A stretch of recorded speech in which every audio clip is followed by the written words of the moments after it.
What's going on, everybody? Welcome back to another episode of Rate My Cold Call. In this series, we review, refine, and roast. I'm just, we go through cold calls and we try to help some people out. All right, that's the goal. And in this episode, we have Julia Carter. I don't know if she's related to Aaron Carter. That'd be interesting, but we're gonna see. Could Julia, be. tell us about yourself, and then we'll dive into the cold call. Hey, I'm Julia. I'm an account executive. I also just won this award today of being LinkedIn's number one troll. So that's, my vibe. I don't really cold call that much. So I think, this is going to be really fun. And I'm excited to hear what everyone has to say. Love it. All right, y'all. So let's dive into it. This will be the first part of the call, and then we're gonna break it down. Hello? Hello there. Could I please speak to... Yeah, this is him. Good afternoon. My name's I'm calling from... How are you doing today? I'm okay. Fantastic. I want to start off by saying I do appreciate this is a call out of the blue, so thank you for taking it. I understand it's a pretty hectic time of year for you. I'll cut to the point. The reason for it, I was basically in the process of sending you over some up-to-date information, but wanted to give a bell first and just touch base. Now, to get a bit of context, have you come across Fixed Flow before? Never heard of it. Okay, so that's the introduction. How would you rate that opener, Julia? Well, he kept the guy on the phone, which is something to be said. I'm going to go 7 out of Okay. 10. I feel like it's a little long and I would have hung up, but this person stayed on. So I'll give it to him for that. What would you have done differently? Because you said you would have hung up. So what would you have done? I feel like you gotta immediately, once they're like, yeah, I'm good, be like, all right, the reason, you just hook them in with the context and the reason why you're calling. Because saying like, oh, it's busy for you, like everyone's busy, cool. I'm busy, they're busy. And clearly this guy's hearing you out and being polite and staying on. So I think just hitting in with the context is a good way to go. Yeah, I'm the same way. I feel like in this example, there's a lot of still introducing yourself, and we're about 30 seconds in at this point. Like, you need to have like 10 seconds and like get to the races on what you want, because if you don't, people are going to be like, wait, what, who are you, what's going on? You're not going to change their mood unless you say something funny, and then that could be a hit or miss. So I think it's really coming in with context, but also coming in with confidence too, and not just like wobbling and waffling around. That's not going to help you. Totally. And I think too, just being like, hey, reason for I'm calling you, and naming the like specific reason, trigger, like whatever that might be. I think that also puts the prospect in a way at ease. Because if someone cold calls me and they're like, oh, I'm reaching out to you because I saw blah, blah, blah, blah, blah. I'm like, oh, I get like why you're talking to me. Whereas if you don't lead with that, people are like, why are you speaking? No, that's fair. So, okay, the person is still on the phone. So let's see what they say. Let's go into the pitch here. Okay, not to worry, not a problem at all. That's the purpose of the call today. So we are basically one of the market leaders for repair and maintenance software. So basically, the rewards our clients are reaping are we're able to streamline the process, get rid of a lot of that back end, monotonous admin that takes a lot of time. Basically, help increase your work capacity. Now, in regards to when you are carrying out your repairs and maintenance processes, but would you find that in regards to human error coming into being a factor, would you say that is something that happens quite a lot? All right, that was the pitch. How do we feel about it? I don't really understand. I think it's too many buzzwords. Like I don't know what streamline processes, automate workload. What does that mean? Like why do I care about that? Obviously everyone wants to automate and streamline their process. That's like a no problem. I feel like really going in with like the genuine reason what you do would be good. I just didn't really understand what they did. It was too many buzzwords. Why do you feel like people talk like a completely different person, like an alien, when they get on sales calls? I know. Well, that's the thing that irks me. I think this goes for all irk alert? Of cold outbound. Irk alert. Irk alert. Like this even sales calls, like discovery call, outreach, people just say weird stuff that they wouldn't normally say. I'm like, why are you saying that? Who told you to say that? Wasn't me. Wasn't me.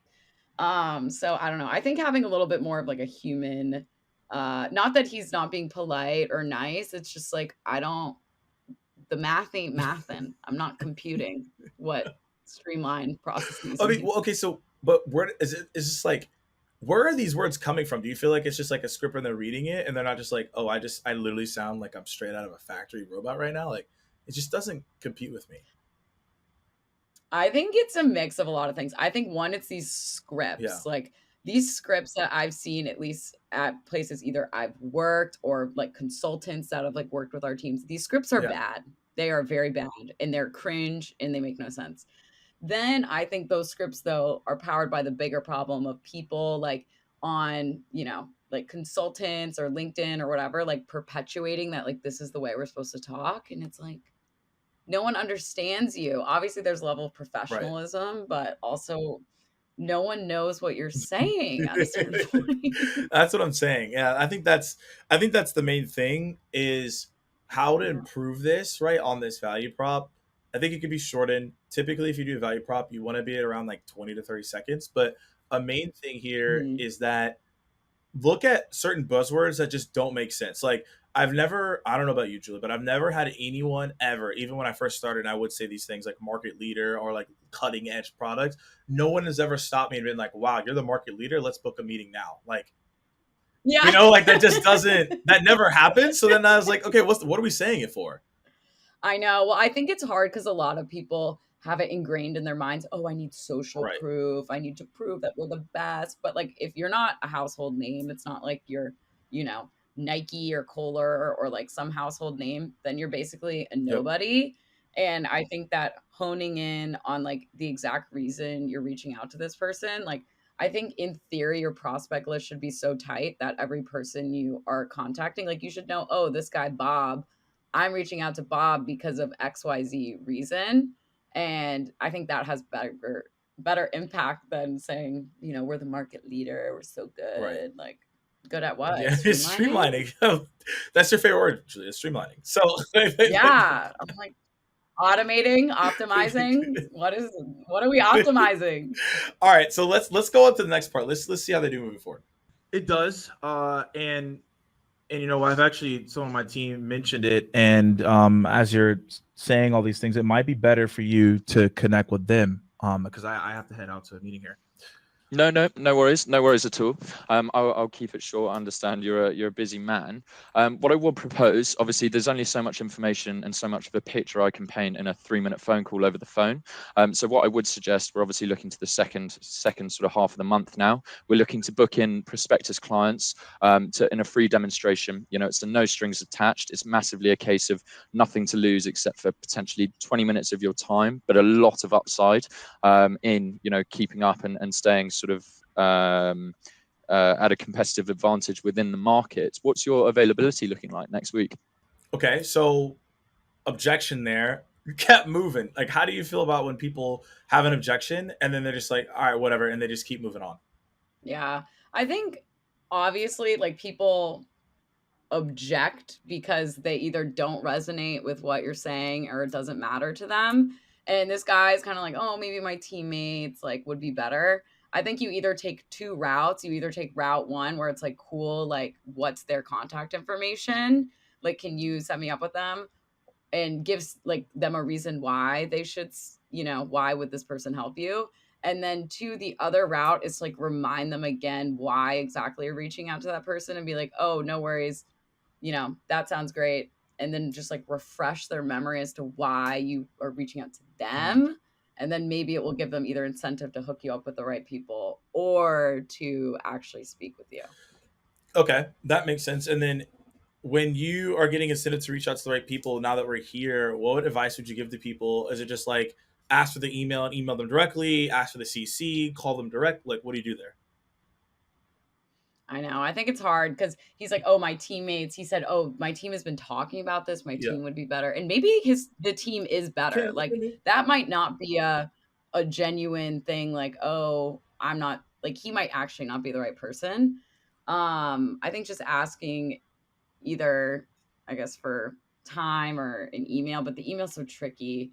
You want to drive urgency in some way, but it can be hard to drive urgency in like a, quick sentence. But Would you? Oh, so if there's someone is looking to during the drive urgency, it is difficult. Um, what are some like other ways that you would look at that? Like, is it just more so just like, hey, I'm just gonna email them and it kind of is what it is? Do you send like maybe a video to like kind of recap on something? Like, how would you try to at least drive it in some way? Obviously, it depends on the person's interest of like them helping you, but curious if there's other angles too. yeah, no, it's hard. I think so for this specific person, like I would try and get those people's emails and maybe cold call them and be like, hey, I spoke with blah, blah, blah, and then refer Yeah. to that in your Mhm. follow-up. I kind of doubt he's going to like book this meeting on his colleague's calendar with this random person he's never met. He also said that the team was like talking about them and maybe like asking a follow-up on that, and you could use that in your email or your video or your message or your call to them. I feel like those could all be good angles to take. You can also like just pin it on yourself and be like, oh, I'm slammed coming up the next blah, Right. blah, blah. And if they're, talking about this, like next week works well on my end, and be a little selfish, but putting a little bit of like a time constraint on things is sometimes I like that. works. I like the time constraint. Creates the urgency there. Holds people both accountable to that. I know. I like that. All right, so let's see. He handled the objection. They're trying to get a meeting here. Let's see how this pans out. Yeah, I mean, next week is pretty crazy, and even the next following week is pretty crazy as well. Like it might be better to reach out to David, and he might be able to take the lead on this. Okay, not a problem at all. Well, what I would suggest, obviously, as mentioned, I understand it's a crazy time of year. It is for us as well. If we get a provisional time booked in for you and David, again, no strings attached. What I will do is I will give you a bell back the morning of to make sure, no acts of God have sort of rearranged your diary. And if it is something that we can still move forward with, then fantastic. But as mentioned, it's literally a 20-minute slot, no strings attached. Yeah, you could send a tentative invite for like 2 weeks from now, on a Tuesday, and then we will see if we're available during that time. Okay, that's the end of the call. So, what do you think of the close? Well, he got the meeting. So overall, I would say like successful cold call. He got the meeting, which is bomb. I think, he's kind of, this guy is giving him like good intel. Like David is the guy. I don't really deal with this. And tentative is always kind of sketch because, I feel like that results in a lot of no-show rates. But he still got it, so I'll give it to him. But I don't know how confident I am that they would show up. What's your confidence level? I give it like 50%. And the reason for that is this guy is nice. He's giving him information. But he's saying like, I'm not the right person. My team is, David's the person. And this isn't me, So that's, I think, mainly why, not necessarily that he's not interested or whatever it might be. But I feel like David is the dude he needs to be tracking down. And if he gets to David through this guy, that's fine. But how do you feel about, you mentioned tentative, like if someone on a call to you is like, yeah, send it, and they're tentative, do you call that out or you let it ride? Well, I just, first of all, don't even write the word tentative. Even if the person says it's tentative, like don't mark them as optional, or don't like write tentative hold or whatever. Because that like is just an invite for decline. I think I wouldn't even bring up it being tentative. I think if the person brings it up to you, like I think this happens too when you're booking a next step on like a discovery call. Like people might say, oh, yeah, we can set a tentative invite. I'll be like, all right, I'll send it for this time. If they suggest it, then I think it's, fine to kind of adhere. But if they don't suggest it, don't lead with that, because it's, you want to go from meeting booked to tentative meeting booked to no meeting booked. And you don't want to start in the middle. You want to start in the most ideal scenario and then land in like a mid ideal scenario. Yeah, I mean anything. Yeah, this is interesting because like anytime anyone says tentative, like I'll call them out, but like I don't know, I don't. Not recommend it to everyone. Well, it's like, what does that mean? A tentative invite? Like in case you think about it and want to talk with me, like why would this guy want to talk with you? You just got to be like, we're talking. That's what I'm saying. If someone was like tentatively like, okay, like, yo, we're gonna go to the movies, and you're like, oh, I'll tentatively might show up on Saturday. Like, that's not good. I'm not bringing extra popcorn. I'm not bringing extra drink. Like, it's not happening.